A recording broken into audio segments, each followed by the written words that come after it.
안녕하세요. 오늘도 사연살롱을 찾아주셔서 감사합니다. 제 나이 13살. 부모님의 이혼으로 아빠와 함께 살게 되었어요. 엄마라는 이름을 지우고 살게 되었죠. 사실 제 입으로 말하기 부끄럽지만 엄마가 다른 남자와 바람이 났거든요. 그렇게 이혼하게 된 저희 아빠는 이제 곧 중학생이 될 저와 둘이 살게 되었죠. 아빠는 어린 제가 아무것도 모를 거라고 생각했지만 저는 다 알고 있었어요. 분명한 잘못이 누구한테 있는 건지를. 저 앞에서 애써 괜찮은 척하는 아빠를 위해 그 일 이후로 엄마 이야기를 해본 적이 없어요. 그만큼 빨리 철이 들어야 했어요. 미대를 나온 아빠는 저를 키우기 위해서 불안정적인 화가의 꿈을 포기하셨어요. 동네에서 분식집을 하시면서 제가 엄마의 빈자리를 느끼지 못하게 서포트 해주셨고요. 저도 하루라도 빨리 어른이 돼서 아빠 어깨의 짐을 덜어드리고 싶었어요. 정말 코피나도록 공부했고 로스쿨에 진학해서 변호사가 되었죠. 변호사 면허증 나오는 날 아빠는 엄마 없이도 잘 자라줘서 고맙다며 눈물을 흘리시더라고요. 처음 보는 아빠의 눈물에 저도 아빠 품에서 6살짜리 아이가 된 듯 펑펑 울었습니다. 그렇게 시작한 변호사 생활은 어렵긴 했지만 배울 것도 많았고 아빠에게 조금이나마 보탬이 될 수 있다고 생각하니 힘들다는 생각은 전혀 안 들더라고요. 로펌의 막내 변호사로 일하던 저는 스타트업 회사의 특허 관련 자문을 맡게 되면서 한 남자를 알게 되었어요. 그저 좋은 프로그램만 만들면 된다고 생각한 의뢰인은 특허를 낼 생각을 못했고 다른 업체에서 먼저 낸 특허 때문에 2년 동안 밤잠 안 자며 개발해서 내놓은 어플이 특허 소송이 걸렸던 거죠. 시작도 못 해보고 개발비를 다 날릴 위기에 놓인 상황이었어요. 자세히 살펴보니 석연치 않은 부분들이 많더라고요. 그와 일주일에 2-3번 만나면서 소송 준비를 했고 재판 결과 승소해서 무사히 그가 어플을 출시할 수 있게 도울 수 있었어요. 재판 한 달쯤 후인가 그에게 연락이 왔는데요. 최 변호사님, 혹시 저 기억하세요? 저 신동훈이에요. 의뢰인들한테 전화 오면 대부분 안 좋은 일로 오는 경우가 많아서 무슨 일이 생긴 건가 하고 전화를 받았습니다. 그는 제 덕분에 어플이 대박 났다더군요. 꼭 한번 식사 대접하고 싶다고 했죠. 사실 그냥 저는 돈 받고 제가 할 일을 했을 뿐인데 식사 대접은 너무 부담스러워서 몇 차례나 거절했지만 그는 꽤나 집요한 구석이 있었어요. 그의 집요함에 못 이기는 척 식사 자리로 나가게 되었습니다. 그곳에서 그를 보고 2가지 놀라운 점이 있었어요. 소송 준비할 때 그는 그냥 계속 추리링 차림의 모습이었는데 한 달 만에 만난 그는 그때와 전혀 다른 성공한 사업가의 모습이 보이는 듯 했죠. 그 상황에 또 한 번 놀라고 웃긴 건 그가 최소 30대 중반으로 보이는 노안이라는 거였습니다. 사실 저도 로스쿨에 변시까지 준비한다고 고시원에서 박혀 고생했다 보니 한 노안한다는 소리 듣는 사람인데 그 역시 매일 컴퓨터 앞에서 코딩만 하다 보니 얼굴이 팍 사가버렸다고 껄껄 웃더라고요. 우리는 30살 동갑이었거든요. 참 특이하게도 노안이라는 공통점은 사이를 더 친밀하게 만들어줬어요. 가끔 소주 한잔 하는 사이로 발전하게 되었죠. 그렇게 1년간 애매한 관계가 지속되던 저희는 그의 고백으로 사귀게 되었어요. 나중에 알고 보니 그는 소송 당시 때부터 관심이 있어서 밥 먹자고 연락했고 1년간 계속해서 자기 마음을 드러냈는데도 공부한다고 고시촌에 박혀만 있다 보니 연애세포가 다 죽어버렸던 제가 1년 동안 그걸 알아차리지도 못했던 거였어요. 고백을 받고서야 저도 그에게 관심이 있었다는 걸 깨닫게 되었어요. 30 넘어 처음 해보는 연애는 너무나 설레는 일이었습니다. 그와의 결혼까지 꿈꾸며 행복한 시간을 보내고 있었던 어느 날 뜬금없이 18년 전 저와 아빠를 버리고 떠난 엄마가 제 결혼에 큰 걸림돌로 등장하게 되었어요. 슬슬 결혼할 나이도 되면서 남자친구는 자신의 엄마가 운영하는 카페로 저를 초대했죠. 예비 시어머니께 잘 보이고 싶었던 저는 미용실까지 가서 평소 잘 하지도 않는 메이크업까지 받고 찾아뵙게 되었어요. 예비 시모께서는 남자친구가 제 자랑을 하도 해서 질투날 지경이었는데 제 모습을 보니 그럴만하다고 예뻐해 주셨고 집안에 변호사 하나 있으면 좋겠다고 생각했다면서 만족스러워 하셨어요. 긴장 많이 하고 있었는데 너무 환영해 주시는 예비시모 덕에 긴장도 풀리면서 이런저런 대화를 하게 되었습니다. 하하호호 좋기만 할 것 같던 분위기는 시어머님의 부모님 안부를 묻는 질문 하나에 얼음장처럼 차가워지게 되었어요. 그래 수연아, 부모님은 뭐 하시니? 아빠 엄마의 이혼이 부끄러운 건 아니었어요. 아빠는 저를 잘 키우셨으니까요. 그래도 어떻게 말해야 하나 잠깐 고민이 되더라고요. 어차피 결혼할 사이에 숨길 문제도 아니라고 생각해서 솔직하게 말씀드렸어요. 사실은 저희 부모님이 제가 어릴 때 이혼하셔서 지금은 아빠랑 함께 살고 있어요. 순간 예비 시모의 얼굴에 표정이 팍 구겨지셨는데요. 그래, 이야기 잘 들었다. 이제 그만 가보거라. 순간 냉랭해진 분위기에 저는 당황했고 남자친구도 분위기를 풀어보려 했지만 예비 시모는 자리를 떠나버리셨어요. 저는 도대체 이게 무슨 일인가 싶어서 어리둥절했죠. 이때까지만 해도 이게 우리가 결혼을 못하게 될 정도까지 커지게 될 거라고 생각도 못했죠. 남자친구는 걱정하지 말라더군요. 원래 성격이 불같으셔서 그렇다며 저를 달랬습니다. 저도 계속 결혼을 진행하기 위해선 그에게 저희 부모님의 이혼 이유에 대해서도 알려야 했고 이야기를 다 들은 그는 자신의 어머니에게 가서 잘 말해보겠다고 했어요. 그리고 며칠 후 그는 어머님께 잘 말씀드렸다면서 걱정하지 말고 결혼 준비하자고 하더라고요. 예비 시모와의 첫 만남 이후 찜찜하긴 했지만 더 이상 늦출 수가 없어서 결혼 준비를 진행하게 되었어요. 어느 날 모르는 번호로 전화가 왔어요.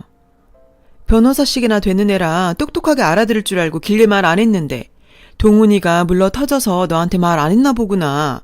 난 이혼한 부모 밑에서 큰 애라 우리 아들 결혼시킬 생각이 없다. 그의 걱정 안 해도 된다는 말과 달리 예비 시모는 제가 이혼한 부모 밑에서 자랐다는 이유로 끝까지 결혼을 반대하셨어요. 제가 할 수 있는 건 아무것도 없었죠. 남자친구는 자신이 부모님을 설득할 수 있다며 조금만 더 기다려 달라더라고요. 그렇게 저를 달랬지만 이렇게까지 해서 결혼을 해야 하나 싶은 생각이 들었습니다. 그날 이후 마음이 복잡해서 일도 손에 잡히지 않고 남자친구 만나는 것조차 불편해서 잠깐 시간을 가지고 있었어요.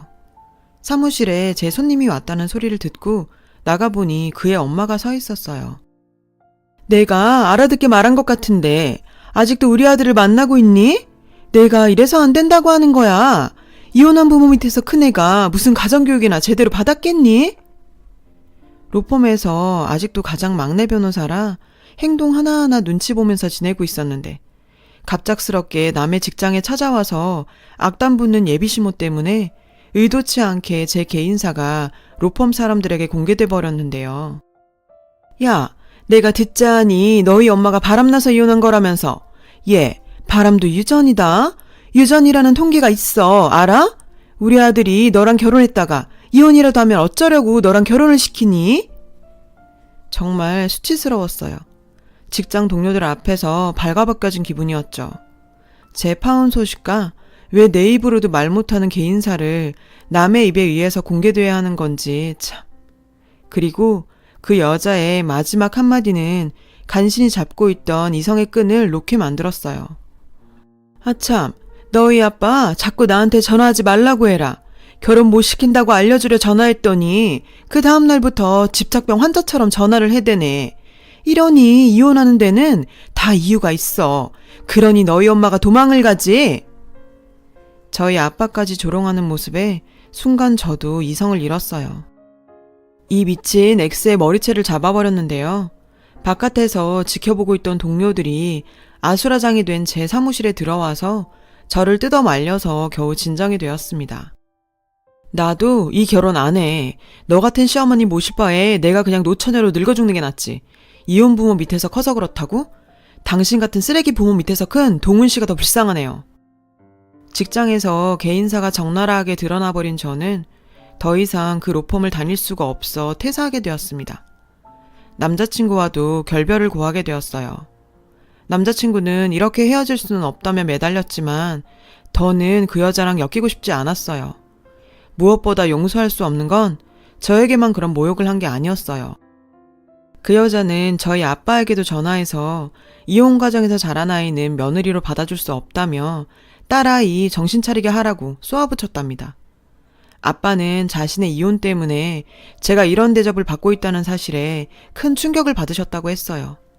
어떻게든 문제를 해결해보고자 그 여자에게 이런저런 제안을 해봤다는데 그 여자는 저한테 얘기했듯 이렇게 집착을 하니 마누라가 바람피고 도망간 거라며 오히려 조롱을 했다네요.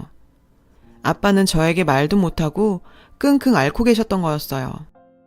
이미 모든 걸 끝내고서야 알게 된 사실에 정말 손이 부들부들 떨렸지만 아빠가 그러지 말고 잊고 살라며 말리시는 통에 제 가슴속에 상처로 묻어두게 되었어요. 그렇게 3년이 흘렀습니다. 저도 그 일에 대한 기억이 흐릿해져 갈 때쯤 저와 아빠에게 지울 수 없는 상처를 준 그 여자를 생각지도 못한 장소에서 다시 보게 되었어요.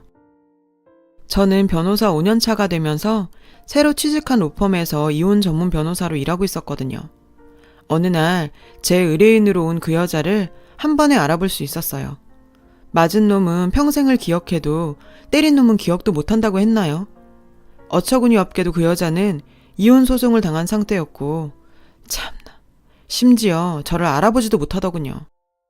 변호사님, 이혼 전문이라고 들었습니다. 이혼하더라도 남편 재산 최대한 많이 분할할 수 있게 도와주세요. 이혼한 부모 밑에서 자란 저라서 결혼 못 시키겠다던 여자가 이혼을 하기 위해 나를 찾아오는 이런 아이러니한 상황이라니. 정말 속으로 실소가 나와 참을 수가 없었어요. 세상 참 좁죠. 세상에 이런 악연도 다 있네요.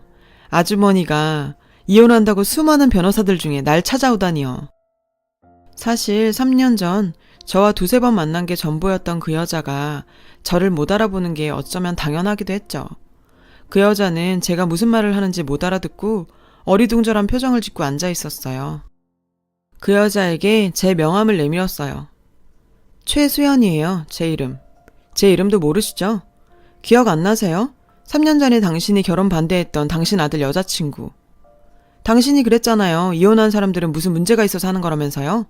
이혼도 유전이라고 하시지 않았나? 그 여자는 그제서야 제가 누구인지 알아보는 듯 저를 위아래로 훑어보고는 제 생각과 전혀 다른 행동을 했는데요. 아니 그건 다 지난 일을 말해서 뭐 하겠니?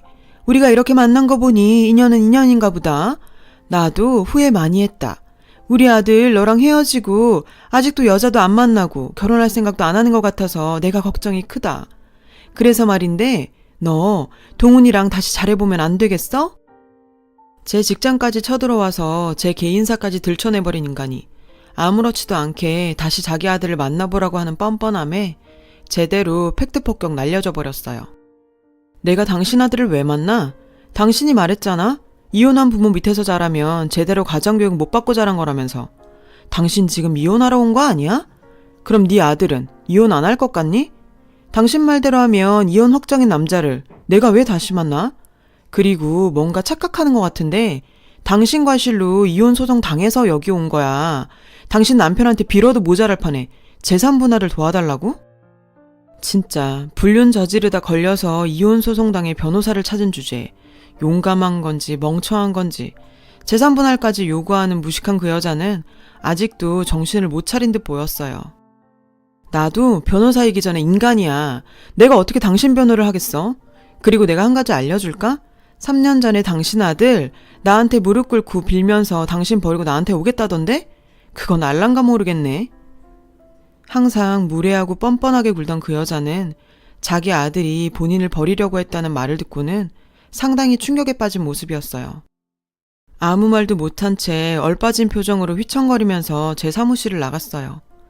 남편한테 버림받고 아들한테도 버림받은 그 여자 뒷모습을 보고 있자니 자업자득이라는 말이 딱 떠올라서 속이 다 후련하더라고요. 3년간 가슴속에 묻어둔 답답함을 풀고 나니까 몸도 마음도 홀가분해졌습니다. 제 일도 술술 잘 풀렸어요.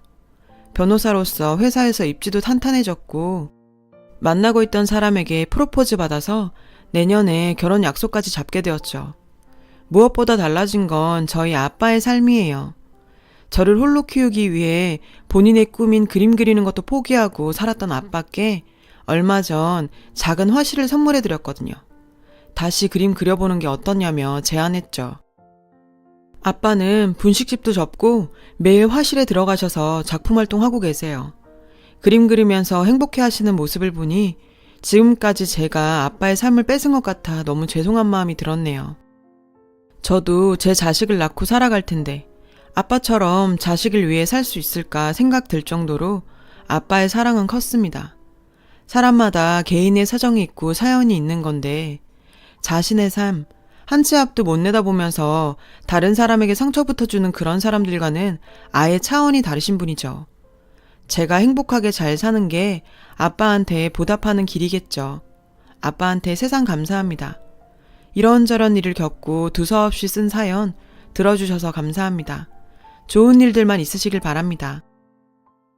여러분, 사연 댓글에 응원과 현명한 조언 부탁드려요. 좋아요와 구독은 저에게 큰 힘이 됩니다. 오늘도 좋은 일 가득하세요.